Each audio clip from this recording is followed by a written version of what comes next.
Transformer ce morceau de bois vert en sabot, c'est le travail de Michael Toudik, le dernier sabotier du Finistère. Dans la sueur et le bruit des machines, il ouvre régulièrement les portes de son atelier pour dévoiler quelques secrets de fabrication. Cette machine, elle va me faire un pied droit, un pied gauche. Donc on parle d'un pantographe à touche mobile. Et elle est de 1940. Des machines patrimoniales qui auraient leur place dans certains musées. Centenaires ou presque, elles font la richesse de l'entreprise et permettent à l'artisan de fabriquer plus de 600 paires de sabots par an. C'est des machines quand même qui sont de 1920. Il n'y a pas grand monde qui va pouvoir me dire si j'ai bien monté ou pas monté. Donc vraiment faire attention au graissage et à l'affûtage. C'est ça aussi qui va faire la longévité de la machine. Une tâche qu'apprécie l'ancien mécanicien.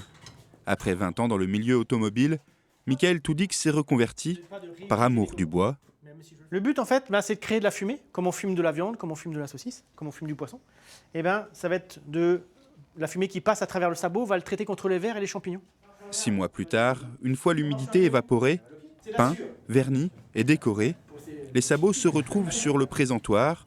Encore faut-il chasser les clichés pour pouvoir les vendre. On pense tous qu'un sabot c'est lourd et que c'est pas confortable. Parce qu'on a essayé les sabots du grand-père, il faisait du 45, nous on faisait du 32. Voilà. Donc si vous avez une idée que le sabot c'est lourd, je vous invite vraiment à essayer. C'est pas... Ça, c'est lourd au départ, mais pour la fin. Non, c'est pas lourd, je reconnais. Il y a de plus en plus de clients, de plus en plus jeunes également. On revient à quelque chose que je disais, on revient à quelque chose de sain. Le fait de les faire essayer, c'est l'adopter. Des professionnels comme Michael, il en reste une dizaine en France.